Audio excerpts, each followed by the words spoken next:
Les quiero presentar la primera ponente del día de hoy. Es la maestra Alma Josa Tobar Vega. Es docente de la Universidad de Guanajuato, de la División de Ciencias de Salud e Ingenierías, del Departamento de Enfermería y Obstetricia Campos Celaya Salvatierra, y que nos va a traer una ponencia con el título Nutrición para la Longevidad. Maestra Alma, le damos la palabra y bienvenidos a todos y a todas. ¿Sí me escuchan? Sí, se Sí, ya me escucha. escuchan, ¿verdad? Ok. Soy la maestra Alma, soy licenciada en nutrición, con maestría en nutrición humana y tengo una certificación profesional, ¿no? Y soy apasionada de la nutrición. Bueno, entonces el tema que vamos a ver hoy, que me tocó compartirles, es nutrición para la longevidad. No solo nos ayuda a los cuidadores, a los adultos mayores, sino también nos ayuda a todos, ¿sí?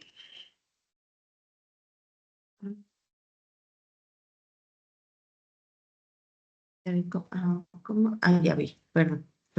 Y bueno, quiero empezar con esta frase que decía Hipócrates, que la comida sea tu alimento y el alimento tu medicina. No sé si la han escuchado. Es muy famosa. Y hay otra frase nueva que es muy importante. O sea, esto es muy importante. Si comemos bien, pero realmente bien, si estuviéramos con todos los nutrientes y elimináramos todas las cosas tóxicas que tienen los alimentos, esa sería mi medicina, ¿no? Pero también no somos solo lo que comemos, somos lo que absorbemos, ¿no? Y bueno, voy a hablar de un tema que ahorita está como muy de moda. Entonces, como somos lo que absorbemos, tenemos que hablar del intestino, ¿no? Porque ahí tiene muchísimas funciones, ¿no? La microbiota tiene muchísimo que ver con la longevidad, que está relacionada con múltiples enfermedades. Y hay una cosa que se llama inflamming aging, que se trata de una situación que viene a definir como un estado de inflamación crónica de bajo grado de actividad común en la vejez, con un papel crítico en la aparición de la fragilidad, así como en numerosas enfermedades frecuentes en el anciano. De hecho, la obesidad es una inflamación, o sea, muchos problemas empiezan por la inflamación, y no solo a nivel, ahorita vamos a hablar del intestino, pero no solamente del intestino, sino adentro de las células existe una inflamación crónica de bajo grado. Eh, También es muy importante la microbiota porque el sistema inmune está relacionado más bien el sistema digestivo, perdón, está relacionado con tu sistema inmune. Ahí está el 70 al 80% del sistema inmune. Y esto nos lo dijeron, ahorita está como de moda esto, pero tiene muchísimos años. Yo cuando lo escuché, yo levanté la mano y dije, yo quiero, ¿no? Porque yo soy mamá. Ayer que estuvimos en la inauguración, justo estaba el cuidado de los niños, o tuve que ir por ellos. Entonces, también somos cuidadoras, ¿no? Entonces, cuando a mí me dijeron eso, dije, yo levanto la mano, porque uno trabaja, tiene hijos, entonces, si los tenemos más sanitos, pues podemos hacer más actividades, ¿no? Entonces, recuerden, ¿no? Tu sistema inmune, ahí está el 70 al 80% de tu sistema inmune. Entonces, hay que cuidar, ¿no? Perdón. Y bueno, en todo el tubo digestivo tenemos microorganismos, pero en donde más tenemos es en el intestino. Entonces, ahí es donde tenemos más cantidad de microorganismos que en otro lado del tubo digestivo. Voy a mover este canito. Ya. Entonces, en nuestro intestino tenemos bacterias, virus, hongos, pero deben de estar en cierto equilibrio. En el intestino encontramos especies dominantes, especies raras y especies transitorias, ¿no? En las dominantes tenemos todas estas bacterias que son como les llamamos las buenas, ¿no? Y un 90% son firmicutes, lactobacilos y bacteroides, ¿no? Y un 10% existen otros como la Akkermansia, que también es muy importante, o otras especies raras como la Escherichia coli y bifidobacterias, ¿no? Entonces tenemos, como por así decirlo, bacterias buenas y malas, ¿no? ¿Por qué es importante la microbiota? O sea, ¿cuáles son sus funciones? Tiene una función metabólica porque ahí se absorbe todo, ¿sí? Entonces, y además tiene que estar, estas son las células del intestino y tiene que estar así pegado con una proteína. Entonces tiene que estar cerrado, ¿no? Entonces, si está cerrado, eso permite que sustancias que yo no digerí, que sustancias que yo ingerí que son tóxicas no pasen. Entonces, bueno, entonces aquí absorbo todos los nutrientes, la mayoría de ellos, algunos se absorben en el estómago, pero la mayoría se absorben a nivel intestinal, ¿no? Entonces tiene una función metabólica que es favorecer la digestión de ingredientes no digeribles. Tiene una función de barrera porque me permite que no entren cosas que no deben de entrar, como toxinas, microbios, hasta el gusano que se va hasta la cabeza, ¿no? El cisticerco, ¿no? Entra por aquí. También tiene funciones de defensa. Mi intestino está lleno de células que tienen que ver con el sistema inmune. También se produce un moco protector y también tiene una función de mantenimiento, maduración del tubo digestivo, promotor de la mucosa intestinal, tiene actividades enzimáticas, ¿no? Mi microbiota cambia a través de la vida, o sea, no es lo mismo desde el nacimiento hasta la vejez, va modificándose y también se va modificando el tipo de bacterias que tenemos. Entonces, eh, y además cambia desde cómo nacimos, ¿no? Si fue por parto normal o por cesárea, ¿no? Cuando nacemos por parto normal, por parto natural, perdón, el bebé pasa por el canal y entonces la mamá la llena de bacterias y ahí está el primer sistema inmune, ¿no? Y después también le damos leche. En la leche también tenemos unas fibras prebióticas y eso ayuda a las bacterias, principalmente a las bacterias buenas, ¿no? Pero pues últimamente en México ha aumentado más la cesárea y hay un bajo porcentaje de lactancia materna, ¿no? Y bueno, y también cambia con la edad adulta y la vejez. Creo que a partir de los 2 años tenemos una bacteria ya como de adulto. Debe de haber un equilibrio entre las bacterias buenas y malas, ¿no? O que les llaman simbiontes y patobiontes, ¿no? Cuando hay un equilibrio, mi sistema inmune está bien, no hay inflamación, disminuye el riesgo de muchas enfermedades, ahorita lo van a ver. Y cuando tenemos un equilibrio, que tenemos bacterias más malas que buenas, es lo que se le llama disbiosis. ¿Qué es esto? Entonces debe de haber un equilibrio entre las bacterias benéficas y las que me hacen daño, ¿no? Cuando este equilibrio se pierde porque antibióticos, medicamentos, por ejemplo, en el caso de los adultos mayores, toman muchos medicamentos, ¿no? Entonces, lo ideal sería llegar a una edad adulta consumiendo el mínimo de medicamentos, porque estos medicamentos me dañan mi microbiota y producen disbiosis. Por ejemplo, también se dice que si tú tomas un antibiótico, o sea, vas a tardar como 2 años en recuperar tu microbiota, ¿no? Entonces, las enfermedades crónicas, el estilo de vida moderno, ¿no? Todo lo que comemos, hay cosas que nos dañan y ahorita voy a hablar de ellos. La nutrición, necesitamos nutrientes para tener una microbiota sana. Y bueno, esto me va a dar un balance, el que tenga más bacterias buenas que malas. No va a haber permeabilidad, o sea, no van a poder entrar al intestino cosas que no deben. No va a haber sepsis, va a haber una salud cardiovascular, metabólica y del intestino. O sea, el impacto que tiene un intestino sano solo no va más allá del intestino. O sea, son cuestiones metabólicas y de salud cardiovascular. Cuando hay más bacterias malas que buenas, aumenta la permeabilidad, ahorita lo vamos a ver, aumenta la endotoxemia, la septicemia, diarreas, enfermedades inflamatorias del intestino, tiene que ver con diabetes, o sea, mi intestino tiene que ver con diabetes, obesidad, enfermedades del hígado y enfermedades cardiovasculares, o sea, mi intestino impacta directamente en estas enfermedades. Para que yo tenga, o sea, regrese a que tenga un balance en mi microbiota, necesito tener un buen estilo de vida, por ejemplo, el estrés, ¿no? También el estrés me daña mi intestino. No sé si les ha pasado que uno se estresa y empieza un movimiento intestinal, ¿no? Entonces, solo por el estrés pasa tu estrés y ya se calma, ¿no? Es porque el estrés produce hormonas que se llaman hormonas del estrés y entonces eso daña tu intestino, ¿no? El consumo de probióticos, una dieta adecuada, eh, nutracéuticos. ¿Qué es esto de la permeabilidad intestinal? Pues cuando tu intestino está normal, o sea, que hay un balance entre estas bacterias buenas o malas, tu sistema, asiste a tu intestino del lado izquierdo, está totalmente cerrada. Entonces, no pasan cosas que no deben, ¿no? Y tu sistema inmune está súper bien activado y pues ya, ¿no? Cuando tú tienes un desbalance entre bacterias malas y buenas, se abren los espacios entre las células intestinales y ahí sí ya puede entrar todo.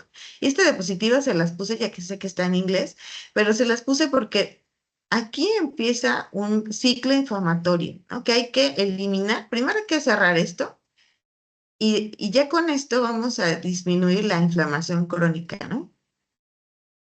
Y bueno, esto es la disbiosis. Bueno, aquí también podemos ver, por ejemplo, no sé si han visto personas que de repente, bueno, ¿en qué me afecta que esté abierto? Va a haber mala absorción de nutrientes. Sí, imagínense que ustedes se comieron, es muy común que luego hay compañeros que tienen, no se comen un camarón y toda la vida comen camarón y un día se hicieron alérgicos al camarón. ¿Cómo pasó eso? Pues a lo mejor tienes disbiosis, está abierto entre los espacios entre las células del intestino, los enterocitos, y bueno, pasó una molécula grande de esa proteína, por ejemplo, del camarón, y entonces, como no debe de pasar, porque nuestro intestino, la parte que está aquí es como una mallita muy finita, entonces solo pasan las cosas que deben de absorberse, si no, se desechan, ¿no? Entonces, cuando las uniones estrechas están abiertas, ahí sí puede entrar todo. Entran toxinas, entran microorganismos, o sea, ¿cómo entra cómo es que llega lo del cisticerco? No, pues puede entrar, sí puede entrar. Si tú tienes un intestino que tiene disbiosis y están abiertas las uniones estrechas, puede entrar y bueno, tu cuerpo no lo reconoce, se hace una reacción inmune terrible. Y entonces, bueno, cuando vuelves a comer camarón, pues ya está la respuesta. Hay un recuerdo inmunológico y ya no puedes volver a comer camarón, ¿no? Y entonces, pues aquí está, ¿no? Todo lo que puede entrar y me va a causar problemas autoinmunes, porque imagínense, entra y el sistema inmune se altera y dice, bueno, ¿por qué entraste? Entonces lo ataca y va a haber inflamación, alergias alimentarias, y va a haber liberación en la barrera hematoencefálica y existe una inflamación crónica. ¿Cómo puedo saber que yo tengo esto? Si todo el tiempo estás inflamado, y si no vas bien al baño, ¿no? Y bueno, ¿cómo puedo evitar esto? Yo tengo que cerrar los espacios entre los enterocitos y bueno, ¿qué me ayuda? Ahorita vamos a ver, la fibra me ayuda y muchas sustancias me ayudan, ¿no? Bueno, ahorita los vamos a ver más adelante, pero solo quiero que vean que cuando está cerrado, además tenemos bacterias y ellas necesitan comer. Entonces, tenemos unos tipos de fibra que le gustan a las bacterias y que estas después fermentan. Ajá, pero estas producen, no solamente es la fibra va a producir sustancias que se llaman ácidos grasos de cadena corta y estos tienen que ver, estimulan también al sistema inmune, ¿no? Te ayudan porque bloquean las sustancias inflamatorias. Entonces, cuando tú tienes inflamación intestinal, se está abierto todo y hay más bien, bueno, aquí los macrófagos van y toman a las cosas que no deberían de entrar, entonces se activan citocinas, sustancias inflamatorias. Bueno. ¿Qué de los alimentos me provoca que haya disbiosis? Por ejemplo, se ha visto que las proteínas de plantas me aumentan estas bacterias que son buenas y disminuyen las Clostridium, ¿no? Y aumentan los ácidos grasos de cadena, ácidos grasos, y me va a ayudar a mejorar mi barrera intestinal y disminuye la inflamación. Entonces, la proteína de origen animal no promueve esto, disminuye la producción de ácidos grasos y va a promover enfermedades cardiovasculares y va a promover la inflamación. En cuanto a las grasas buenas, las grasas saturadas también disminuyen la sensibilidad de la insulina y las grasas buenas que serían el aguacate, las aceitunas. Aquí en México tenemos aguacate, entonces tenemos que aprovechar que tenemos esa grasa monoinsaturada muy buena y aumenta bacterias buenas y bueno, esto ya disminuye la inflamación. Los tipos de dietas. La dieta mediterránea aumenta estos tipos de bacterias y disminuye, o sea, bloquea todo lo de la inflamación, enfermedades cardiovasculares, diabetes y obesidad, ¿no?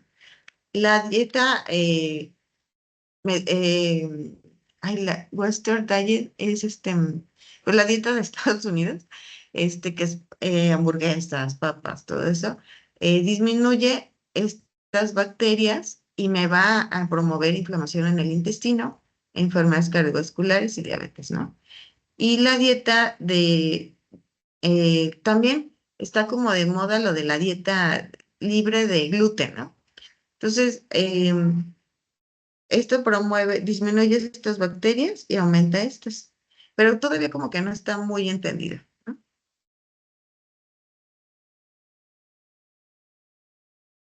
¿Qué pasa con los tipos de azúcares? Entonces, aquí está la glucosa, fructosa, la lactosa promueve estas bacterias, pero aquí lo que quiero que vean es que los edulcorantes artificiales disminuyen las bifidobacterias, los lactobacilos y aumentan los bacteroides. O sea, tampoco el azúcar, también la glucosa, disminuye los bacteroides. Entonces, el azúcar es la comida de las bacterias malas. Entonces hay que disminuirlo. Vamos a ver una diapositiva más adelante. Pero la solución no es cambiarlo por un edulcorante artificial. Entonces, de hecho, lo que yo puedo hacer ahorita actualmente es, ya el nuevo etiquetado ya tiene esta leyenda de advertencia. Entonces, si yo lo que tengo que hacer para mejorar mi microbiota y aumentar la longevidad es también eliminar lo que le hace daño a mi microbiota. Y los edulcorantes artificiales dañan mi microbiota.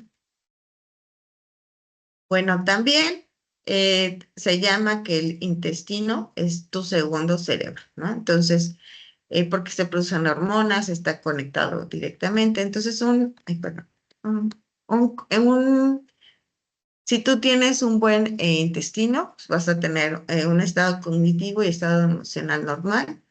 Tienes un umbral sensitivo al dolor también normal, porque tus niveles de células inflamatorias y mediadores químicos están normales. Cuando tú tienes un estrés, imagínense, están estresados por, no sé, los machos estamos estresados por la categorización, ¿no?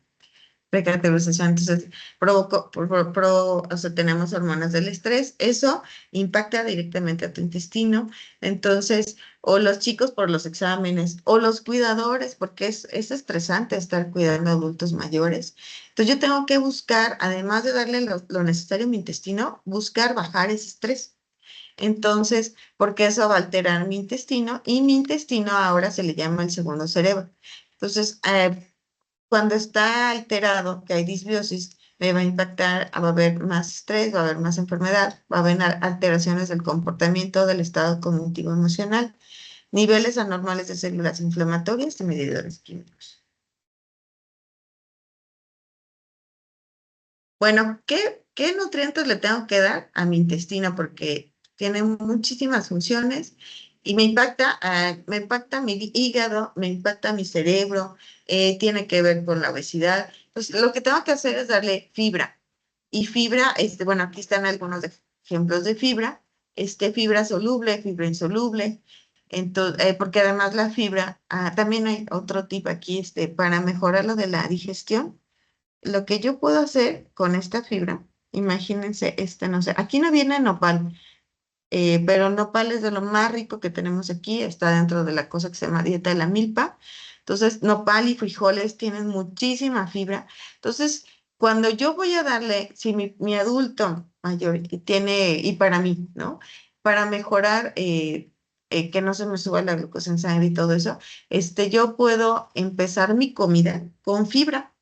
O sea, si tú en tu comida empiezas con comiéndote, primero unos nopales y luego los frijoles y luego ya lo demás, metabólicamente va a ser tu respuesta a ese alimento diferente. Aunque después te comes pasta, empieza con una ensalada, ajá, en México existe el nopal, ¿no? Y esto un poquito más económico. Entonces, los nopales, yo por ejemplo a los pacientes les digo, ¿te gustan los nopales? Sí, cómelos como quieras, o sea, como quieras, pero cómetelos, o sea, asado, como quieran, y además el juguito, ¿no? Porque ahí están las fibras solubles. Y bueno, tenemos que consumir cereales integrales, todavía está la tortilla de maíz, ¿no? Debemos de consumir diferentes tipos de frutos secos y variarle. ¿Por qué? Porque en mi intestino tengo millones y billones de bacterias. Somos más bacterias en mi intestino que células. Entonces, a una bacteria le gusta la nuez, a otra le gusta la almendra. Entonces, tenemos que variarle para ayudar a que yo tenga muchas bacterias benéficas, ¿sí? O sea, no debo de comer siempre lo mismo. Y también hay otras bacterias que se fermentan y que producen estos ácidos grasos de cadena corta y tienen efectos benéficos en el cuerpo. Entonces, como que ajo, cebolla, por ejemplo, el plátano. Si tienen por ahí un adulto mayor y eso, es mejor darles el plátano y para todos, todos, todos. El plátano es mejor comérnoslo en, en un punto que no esté tan maduro, o sea, amarillito, así tiene más fibra prebiótica que lo convierte en ácidos grasos de cadena corta, ¿no? Bueno, entonces hay que consumir fibra, consumir alimentos fermentados, yogur, pero yogur que sea el griego, o yogur de los vegetarianos o con búlgaros, kefir, que casi México no consume, y si no, también están los suplementos que pueden ser cápsulas o polvos, ¿no? Y consumir omega 3 porque acuérdense que todo es una situación inflamatoria, y el omega 3 desinflama. Entonces, los alimentos ricos en omega 3 son salmón, atún, sardina, o sea, también la sardina en México es un poco más económica. Entonces, tratar de comer sardina, pero esa sardina, en vez de que sea enlatada, ya venden sardina en vidrio, ¿sí? También, bueno, ¿qué más? El huevo es rico en omega 3, la yema de huevo, hay que consumirla, tiene omega 3, tiene además muchísimos nutrientes, es súper nutritiva. También para el intestino tenemos que consumir proteínas de buena calidad como pescados, huevos, pollo, pavo, y además proteínas de origen vegetal, ¿no? En México disminuyó el consumo después en la época en la prehispánica, cuando llegaron los españoles, bajó el consumo no porque fueron ellos malos ni nada, sino porque llegaron más alimentos, ¿no? Y entonces la gente quería probar esos alimentos y como que le hicimos el feo, ¿no? Pero los frijoles tenemos que consumirlos todos diario. Tienen demasiados nutrientes y son fuente de fibra, y esa fibra, alguna no se fermenta. Entonces hay que consumirlo. Y las grasas monoinsaturadas, como el aceite de olivo solamente en ensaladas, no hay que quemarlo porque también las grasas se oxidan y se vuelven malas, ¿no? Aguacates, todos los tipos de nueces, también semillas. Y bueno, para mantener una buena microbiota necesitamos la vitamina D, que está en los salmones, el huevo. Ahorita voy a hablar un poquito más de la vitamina D. Eso es importante para la longevidad. Y bueno, nutrientes que debo disminuir. O sea, no solamente tenemos que dar, o sea, también tenemos que disminuir algunas sustancias que me están dañando mi microbiota, ¿sí? ¿Cuál?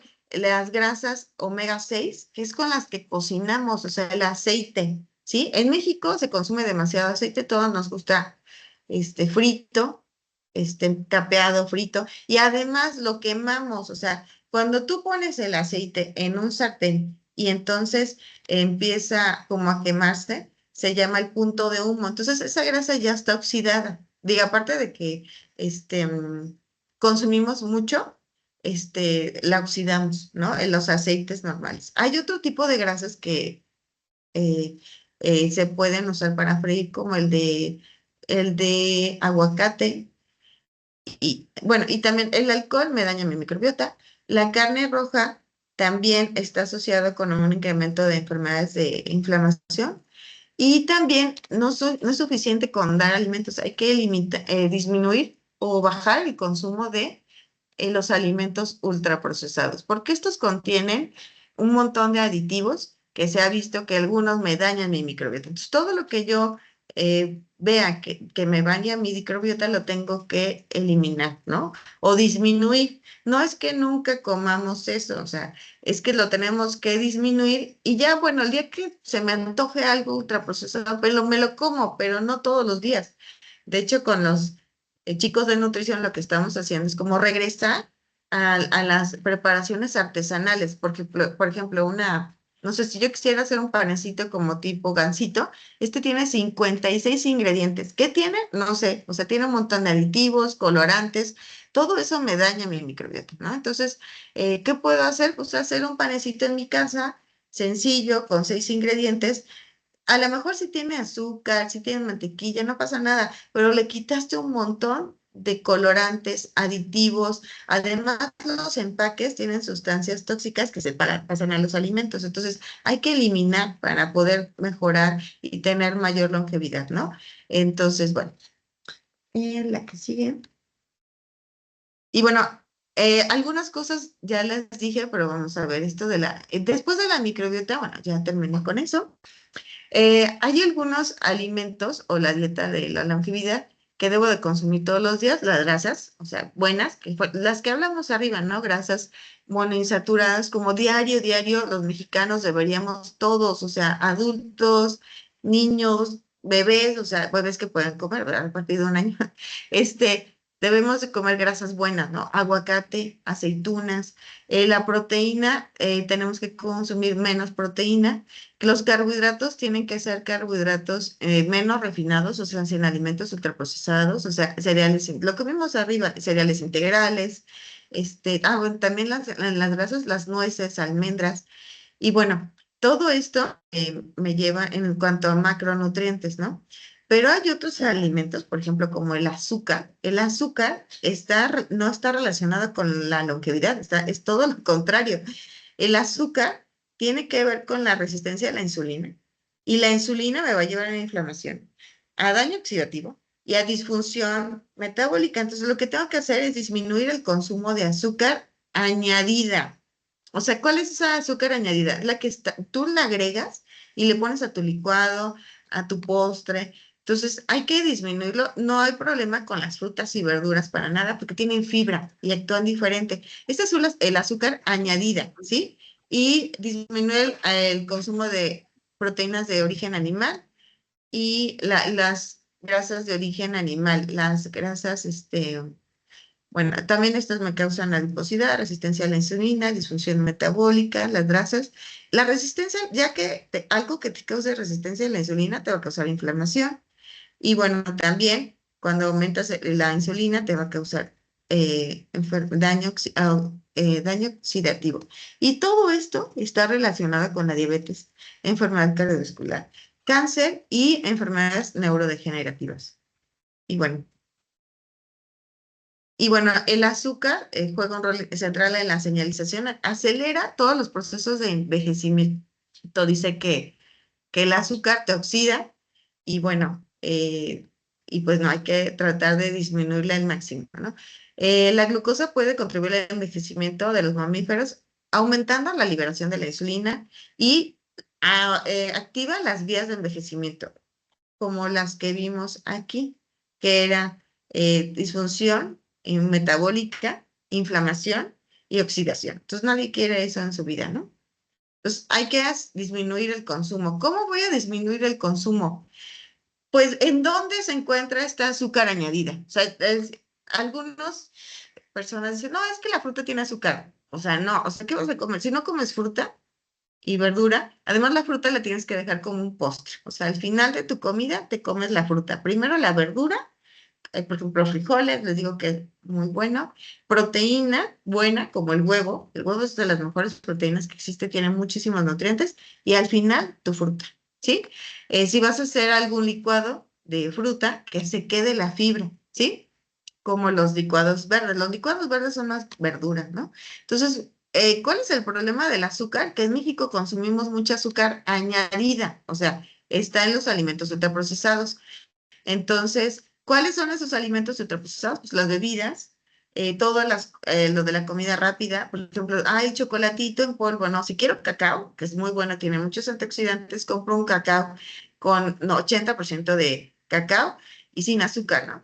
Entonces, bueno, me va a producir el azúcar, obesidad, hígado graso, inflamación. Entonces, tenemos un problema de inflamación crónica leve y entonces hay que disminuirlo, ¿no? Hay que preferir el agua simple. El problema en México es que somos de los primeros consumidores de refrescos en el mundo. Entonces, y esto me va a producir hígado graso. Entonces, sí, también consumimos muchos juguitos. Por ejemplo, yo voy a caminar aquí al parque y saliendo me venden un jugo así, ¿no? Entonces, a la recomendación de jugo natural, existe una cosa que se llama la jarra del buen beber, es 125 mililitros, ¿no? Que es una pregunta típica. Oiga, doctora, ¿cuánto puedo tomar de refresco? 120, de jugo natural, 125 mililitros. Lo ideal es tomárselo en gajos. Y bueno, ya tenemos el nuevo etiquetado, ya sabemos qué alimentos son ricos en azúcares y además en azúcares están llenos de aditivos. Si yo me quiero comer una galleta, me la puedo comer, no diario, pero la hago, o sea, la compro artesanal y bueno, que siempre que tenga mantequilla, no margarina. Y si no, me la como, o sea, me como un pastel o lo que quieran, pero lo disfruto también. Y bueno, ¿qué otra cosa está relacionada con la longevidad? La vitamina D tiene todas estas funciones. Uno de ellos es la función inmunológica, fuerza y coordinación muscular.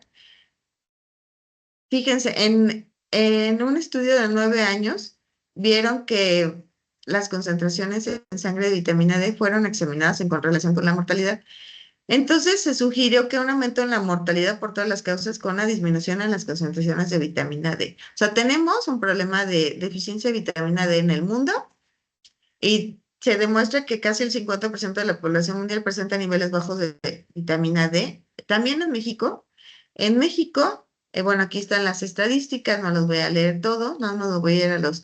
tenemos hasta deficiencia en los niños, o sea, en los niños están presentando deficiencia. ¿Cómo es que tenemos deficiencia si hay mucho sol, no? Bueno, porque, bueno, los llevamos a la playa y ¿qué les ponemos? Luego, los llenamos de bloqueadores que son derivados, y además el bloqueador tiene cosas derivadas del petróleo, entonces no se produce, la vitamina D se produce en la piel, ¿no?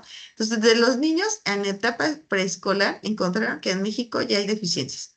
El 9,8 de los adultos presentaron deficiencia y 20% de insuficiencia. Esto es del 2006. El año pasado en el Congreso de Salud Pública nos dijeron que sí existe deficiencia en todos los grupos de edad en México y de vitamina D y calcio. Bueno, para que se den cuenta de todo lo que tiene que ver con vitamina D, aquí está, mortalidad, cáncer, enfermedades autoinmunes, y bueno, se puede ocupar para el tratamiento. Aquí está lo del intestino, también tiene que ver con el intestino. ¿Cómo producimos la vitamina D? A través de la piel, y bueno, también lo podemos consumir en forma de suplemento. Se produce en la piel, luego llega al hígado, se transforma y se activa en el riñón. Bueno, ¿qué alimentos? El problema de la vitamina D es que hay muy poquitos alimentos que tienen vitamina D. Son los pescados grasosos, como el atún, salmón, también creo la sardina, ¿sí? También el hígado de res, queso, yema de huevo tiene, pero en muy pequeñas cantidades. ¿Qué puedo hacer? No tenerle miedo al sol y tomar mi bañito de sol, como cuando éramos bebés que nos ponían un ratito en el sol. Sí, tratar de que la ropa, por ejemplo, si tienen adultos mayores, si se puede sacarlos un poquito al sol o acercarlos al sol con su sillita, como cuando éramos bebés, y tratar de descubrirles la ropa cuando sea posible, ¿no? La mayor cantidad de dejarlos, o sea, exponerlos al sol con la mínima cantidad de ropa, ¿no? Como se pueda. Entonces, no son malos los rayos del sol, solo se recomienda de 10 a 15 minutos. entre las 10 a.m. y las 3 p.m., ¿sí? Y bueno, también hay otro nutriente que está relacionado con la longevidad que se llama el omega 3. Entonces, aumentar los niveles de omega 3 reduce la mortalidad y esperanza de vida. El envejecimiento ralentiza el envejecimiento celular y protege los telómeros, que tiene que ver con el envejecimiento. Tiene que ver con demencia y Alzheimer, con el cerebro, o sea, lo voy a hablar más adelante, y me ayuda a reparar y regenerar la piel. ¿Cuál es el omega 3? No sé si lo han escuchado, son estos tipos de ácidos grasos, el EPA, el DHA, el ALA.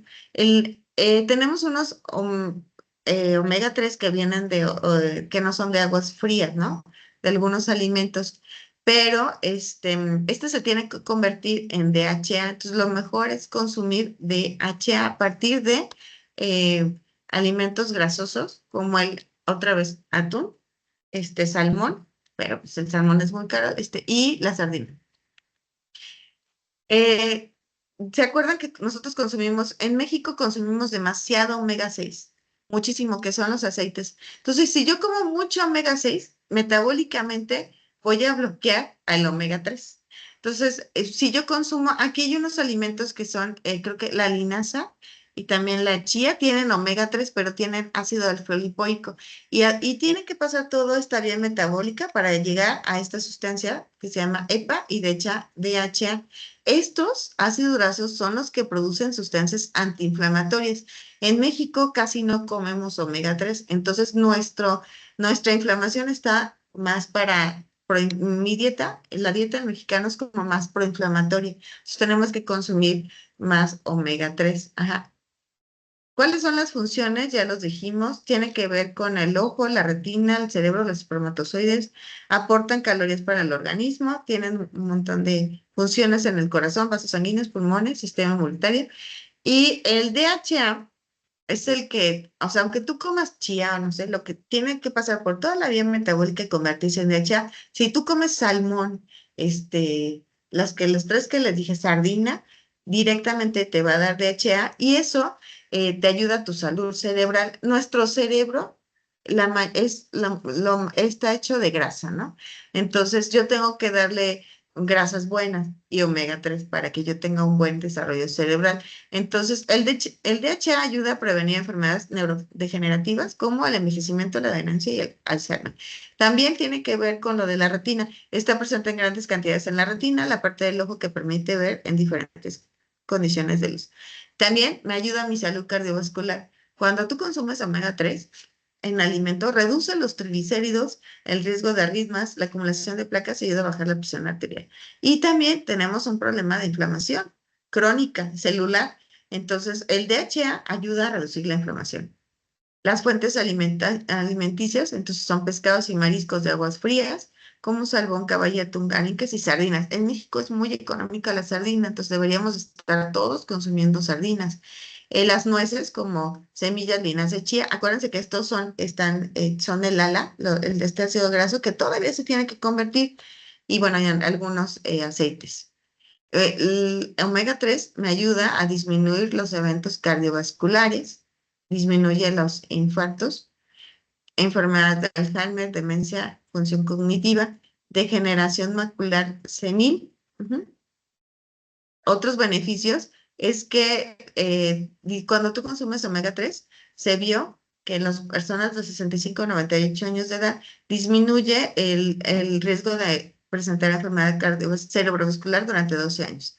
Y el riesgo más bajo es que bajó un 30% de riesgo de enfermedad cardiovascular en las personas que diario, 5 veces a la semana, comían alimentos ricos en omega 3. ¿Qué más? También tiene que ver con el declive cognitivo con edad. Y otros estudios han demostrado que personas mayores que utilizan suplementos como fuentes de DHA tienen niveles más altos de DHA y tuvieron mejor funcionamiento cognitivo en la vejez. Y bueno, también, tampoco me voy a poner a tomar suplementos. O sea, sí está recomendado el omega 3 en alimentos. Más bien, necesitamos la ayuda de los suplementos, perdón. La recomendación de consumo de ácido, o sea, de pescados grasos es solamente 3 veces a la semana. Porque el pescado tiene mercurio. Y entonces el mercurio es neurotóxico, o sea, mata tus neuronas. Entonces yo tengo que consumir 7 días a la semana porque el omega 3 es una grasa esencial, quiere decir que lo tenemos que consumir diario. Entonces, pero tenemos el detalle de que los pescados tienen, también se recomienda pescados más chiquitos, ¿sí? De que tengan omega 3 porque el salmón es más grande y acumula más mercurio.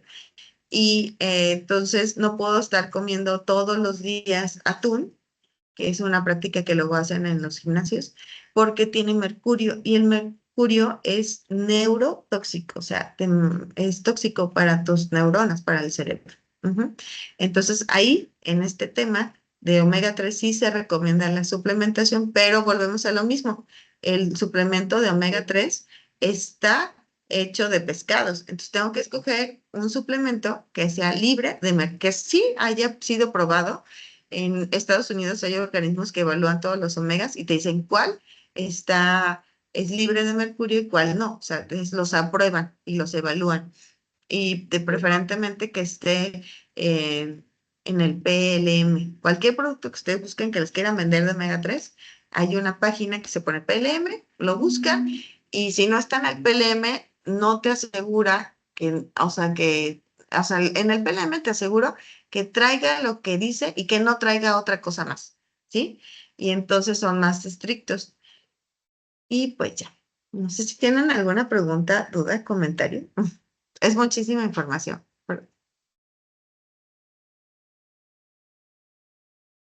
No hablé también de la actividad física, pero tampoco era dieta, dije, pero la actividad física también es necesaria y me ayuda a la longevidad. Es necesario estar activados y también hacer ejercicios más como de fuerza.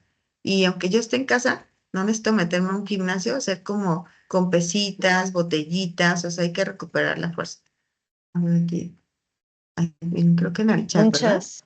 Muchas gracias, maestra Alma. De verdad, hay acá algunos comentarios de agradecimiento por la información que es extremadamente útil, pero tenemos tiempo para cuestiones. Si ustedes no colocan cuestiones, porque este congreso tiene esta característica de poder estar con este espacio de abertura y aprovechar para hacer estas preguntas. Si ustedes no colocan, yo voy a colocar, ya saben que yo soy muy de preguntar. Entonces, quien quiera colocar una cuestión, pues adelante. Buen día, maestra Guadalupe. Su micrófono está conectado. Nos va a colocar una cuestión. Bienvenida.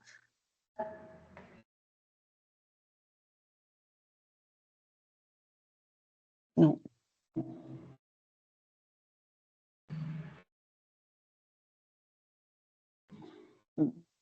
Creo que no se conectó el micrófono, pero acá en el chat tenemos, ¿por cuánto tiempo puedo dar a mi mamá suplemento omega 3? Tiene 71 años de edad. Yo antes de dar omega 3 mejoraría su microbiota, porque acuérdense que ahí se absorbe todo. Entonces cualquier suplemento que tú le des a una persona, además si es mayor y toma muchos medicamentos, probablemente tiene mal su microbiota. Entonces yo primero mejoraría su microbiota de todos, o sea, todos los pacientes, aunque tú tengas el mejor suplemento, si está la microbiota tiene disbiosis, no se va a absorber. Entonces necesitamos primero mejorar la microbiota y el tiempo es una grasa, el omega 3 es una grasa esencial, o sea, es diario, es un nutriente que todos necesitamos diario, excepto cuando nos van a operar, porque disminuye la cicatrización. Y entonces tenemos que dejarlo de tomar un poquito antes y supongo que también es con las medicamentos, ay, déjenme ver, reduce la capacidad de coagulación. Entonces, si tu mami tiene algún problema con la coagulación, hay que preguntarle primero al médico. Pero yo empezaría con el intestino. Ahí está el 80% del sistema inmune. ahí se absorbe todo. Entonces yo invertiría primero en darle algún, o sea, fibra y eso, y a lo mejor un probiótico, ¿no? Pero, y después Pues el omega sí es para toda la vida, eso es un nutriente para toda la vida, se llama esencial y lo tenemos que consumir diario. muchas gracias a Gloria que colocó la cuestión. ¿Alguna cuestión, más alguna pregunta? Yo tengo una pregunta fundamental. Sí. Nada. Entonces yo voy a colocar. Maestra Alma, acá tenemos un problema muy grande. Ah, el aguacate de mes a mes, semana a semana, incrementa de valor o de precio, que es algo que México es el país del aguacate. El aguacate llega a estar a 80, 100 pesos, que es 4 o 5 dólares o 4 o 5 euros. Entonces yo me pregunto, cómo mantener una dieta equilibrada y con todos estos nutrientes cuando nosotros sabemos que grande parte de la población mexicana no alcanza para todo. ¿Cómo hacerlo? O sea, esto es necesario imaginación. Se conoce ya algunas dietas programadas así que se pueda ver incluso cómo gestionar la dieta y el dinero que yo tengo que pagar por este mercado. Sí, ese es un detalle. En México estamos muy bendecidos, tenemos un montón de alimentos, pero debe de haber políticas públicas.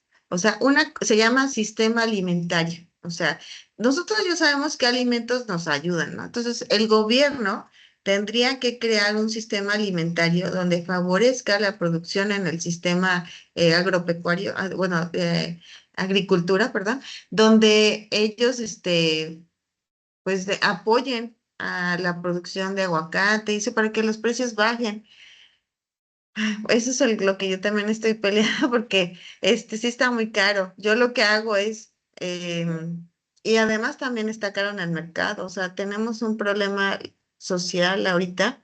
No solamente eso, el limón, o sea, todo está caro porque tenemos un problema social muy fuerte que sí nos está afectando, o sea, que es lo de las extorsiones, o sea, extorsionan y nos está afectando la alimentación, o sea extorsionan al que lo produce, los aguacateros, o sea, luego si sale el camión los extorsionan, luego si llega al mercado los extorsionan. ¿Quién termina pagando eso? Nosotros, porque tenemos que pagar, o sea, imagínense, toda la cadena de extorsión nos está afectando nuestra economía y para la adquisición de estos productos que son súper necesarios.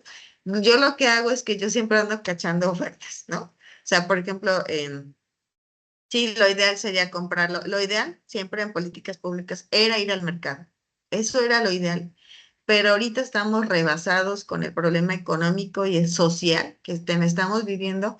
Y yo lo que hago es buscar ofertas los martes de frutas y verduras, que es ahí donde lo bajan un montón. O sea, ahí nosotros lo hemos comprado y llega a valer 40, 50 pesos. Entonces ahí aprovechamos pero pues sí, afuera está muy caro, o sea, está muy caro, es una grasa, el aguacate tiene un montón de nutrientes, pero pues sí, a veces es inalcanzable, inaccesible económicamente.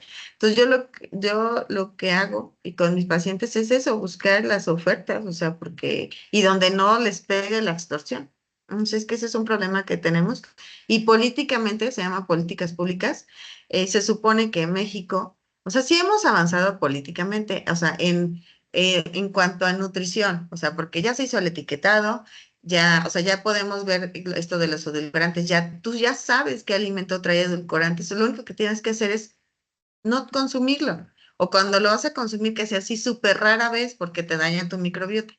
Entonces, ahorita sacaron una guía de nutrición, pero falta la parte, la nutrición es un pedacito. O sea, esto de la nutrición, para que realmente tenga impacto, tiene que haber unas políticas públicas, digo que hay personas del DIF enormes, control de precios, o sea, apoyar a la agricultura. Yo creo que este problema Ay, tiene muchísimo todavía nos falta un montón. O sea, lo de las extorsiones, yo siento que nos está pegando muchísimo. Yo fui por limón y estaba a 40 el kilo, ¿no? Entonces, eh, sí, todo el mundo hablamos, sí, el aguacate, pero pues, sí, vas y lo compras, está carísimo. Entonces, y tendría que controlar los precios desde el gobierno, apoyando a los agricultores, pero pues tenemos ahorita un problema social en México que rebasa, o sea, que rebasa todo esto. Ujú. Yo aprovecho también, hay una estrategia también que lo pueden utilizar, que es desde vuestros jardines de la casa, hacer huertas urbanas, Ujú. pedir a los municipios espacio para huertas urbanas. Es bueno porque es actividad física, es bueno porque logras encontrar el vecino de tu huerta, entonces yo voy a plantar papas y lo otro puede plantar alguna col y intercambiar las semillas, que es otro problema de las semillas, pero no vamos a llamar ahora las semillas modificadas. Y sí, los municipios y mismo nosotros desde nuestras casas, desde las comunidades, pero los municipios pueden intervenir en este proceso, o sea, ayudar en estas pequeñas hortas urbanas que tiene varios beneficios. Es también una idea, claro que no todos van a poder tener un árbol de aguacate, pero al menos otros vegetales que no son muy beneficiosos, pues pueden tener, por ejemplo, la lechuga, el ajo, la cebolla, una serie de vegetales que son fundamentales y se plantan muy rápidamente. Y claro, pedir a los municipios espacio, herramientas, semillas, todo eso hace parte de un conjunto de políticas públicas que me parece interesantes porque no es solo hablar de ciudades saludables, es realmente tener estos programas y también la organización de la sociedad civil ah, tiene esa función, exigir, digamos, estos espacios que sí, que se pueden realizar. Am, Al menos yo creo que hay ahí unos buenos ejemplos. ¿Nadie tiene más ninguna pregunta?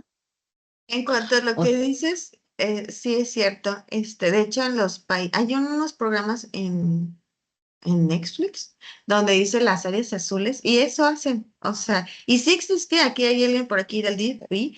Antes recuerdo que un compañero trabajaba en eso, o sea, los huertos rurales, pero no solo tienen que ser rurales, como tú dices, pueden ser huertos urbanos y es parte se llama para la sostenibilidad, ajá.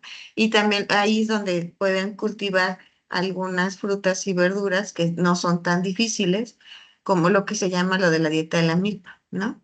Eso sería lo ideal, ¿no? Sí, estoy totalmente de acuerdo contigo. Pues sí, aquí les dejamos más ideas. Muchas gracias, maestra, por su tiempo, por la plática interesante. A mí me fascina la alimentación. Ah, y si no hay más preguntas, descansamos 5 minutos para dar oportunidad para nuestro próximo ponente. Muchas gracias. Gracias.